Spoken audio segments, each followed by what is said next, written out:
ಆಜಿ ಮಸಾಲ. ಎಂತ ಅಡಿಗೆಯ ರುಚಿಯಾಗೋ ರಹಸ್ಯವು 20 ರೂಪಾಯಿ. ಕಾವೇರಿ ನದಿ ನೀರು ಹಂಚಿಕೆ ವಿವಾದಕ್ಕೆ ಶಾಶ್ವತ ಪರಿಹಾರ ಕಂಡುಕೊಳ್ಳಲು CM DK Shivakumar big plan ಹೆಣೆದಿದ್ದಾರೆ.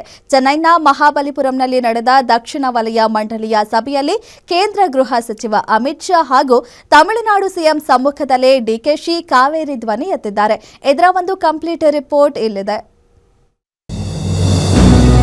Vijay ಎದುರೇ Amit ಶಾಗೆ Mekedatu ಬಗ್ಗೆ ಮನವರಿಕೆ. ಕಿರಿಕ್ ಮಾಡ್ತಿರೋ ತಮಿಳುನಾಡಿಗೆ ಗೂಗ್ಲಿ ಬಿಟ್ಟ ಸಿಎಂ ಡಿಕೆಶಿ. ತಮಿಳುನಾಡಿನ ಮಹಾಬಲಿಪುರಂನಲ್ಲಿ ಕೇಂದ್ರ ಗೃಹ ಸಚಿವ ಅಮಿತ್ ಶಾ ನೇತೃತ್ವದಲ್ಲಿ 31ನೇ ದಕ್ಷಿಣ ವಲಯ ಮಂಡಳಿಯ ಮಹತ್ವದ ಸಭೆ ನಡೆಯಿತು. ಈ ಸಭೆಯಲ್ಲಿ ಕರ್ನಾಟಕದ ಪರವಾಗಿ ಭಾಗವಹಿಸಿದ್ದ ಡಿಕೆ ಶಿವಕುಮಾರ್ ದಕ್ಷಿಣ ಭಾರತದ ಸಿಎಂಗಳ ನಡುವೆ ಸೆಂಟರ್ ಆಫ್ ಅಟ್ರಾಕ್ಷನ್ ಆಗಿ ಹೊರಹೊಮ್ಮಿದ್ರು. ಸಭೆಯಲ್ಲಿ ರಾಜ್ಯದ ಪರವಾಗಿ ಗೃಹ ಸಚಿವ ಪ್ರಿಯಾಂಕ್ ಖರ್ಗೆ ಕೂಡ ಭಾಗಿಯಾಗಿದ್ರು.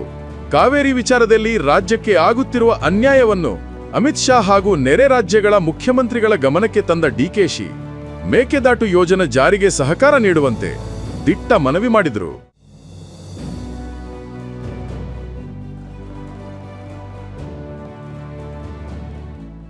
ನದಿಗಳ ಗಡಿ ನಮಗೆ ಗೊತ್ತಿಲ್ಲ, ನೀರು ರಾಜ್ಯಗಳನ್ನು ಒಂದಾಗಿಸಬೇಕೇ ಹೊರತು ವಿಭಜಿಸಬಾರದು ಎಂದು ಪ್ರತಿಪಾದಿಸಿದ ಡಿಕೆಶಿ ನ್ಯಾಯಮಂಡಳಿಗಳ ತೀರ್ಪಿನಂತೆ ಕರ್ನಾಟಕಕ್ಕೆ ಸಿಗಬೇಕಾದ ಕಾನೂನುಬದ್ಧ ನೀರಿನ ಪಾಲು ಸಿಗಲೇಬೇಕು ಎಂದು ಖಡಕ್ಕಾಗಿ ಹೇಳಿದ್ದಾರೆ.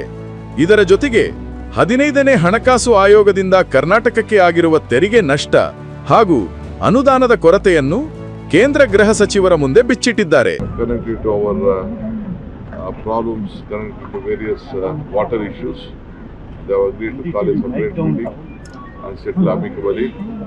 So I have made a commitment, I have given a commitment to the state of Tamil Nadu before the Home Minister that whatever Mekedatu water dam is there, even a single drop of water except for drinking water of YTMC, the rest water will be left to Tamil Nadu itself from the Mekedatu dam.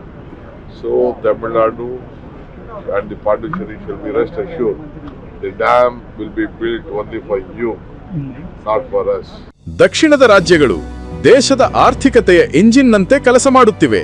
ಆದರೆ ಲೋಕಸಭಾ ಕ್ಷೇತ್ರಗಳ ಪುನರ್ವಿಂಗಡಣೆ ಸಮಯದಲ್ಲಿ ದಕ್ಷಿಣ ಭಾರತದ ರಾಜಕೀಯ ಪ್ರಾತಿನಿಧ್ಯ ಮತ್ತು ಧ್ವನಿ ಕಡಿಮೆಯಾಗಬಾರದು. ದೇಶದ ಕರೆಯನ್ನು ಸ್ವೀಕರಿಸಿ ಜನಸಂಖ್ಯೆಯನ್ನು ಶಿಸ್ತುಬದ್ಧವಾಗಿ ನಿಯಂತ್ರಿಸಿದ್ದೇ ದಕ್ಷಿಣ ಭಾರತಕ್ಕೆ ಶಾಪವಾಗಬಾರದು ಎಂದು ಡಿಕೆಶಿ ಅತ್ಯಂತ ಪ್ರಭಾವಶಾಲಿಯಾಗಿ ವಾದ ಮಂಡಿಸಿದರು.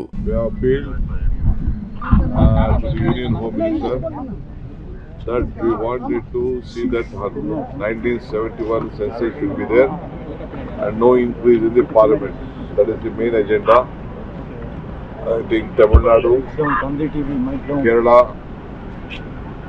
Telangana and myself, we all have come to the same agreement, majority of the southern states. So we appeal and on other issues. ಒಟ್ಟಿನಲ್ಲಿ ಚೆನ್ನೈ ಅಂಗಳದಲ್ಲೇ ನಿಂತು ಕಾವೇರಿ ಮತ್ತು ರಾಜ್ಯದ ಹಕ್ಕುಗಳಿಗಾಗಿ ಧ್ವನಿ ಎತ್ತಿರುವ ಡಿಕೆಶಿ ನಡೆಗೆ ಈಗ ವ್ಯಾಪಕ ಮೆಚ್ಚುಗೆ ವ್ಯಕ್ತವಾಗುತ್ತಿದ್ದು, ಕೇಂದ್ರ ಸರ್ಕಾರ ಮತ್ತು ತಮಿಳುನಾಡು ಸರ್ಕಾರ ಇದಕ್ಕೆ ಹೇಗೆ ಸ್ಪಂದಿಸುತ್ತವೆ ಎಂಬುದನ್ನು ಕಾದು ನೋಡಬೇಕಿದೆ. Durgesh Nayak, political bureau, guarantee news, Bengaluru.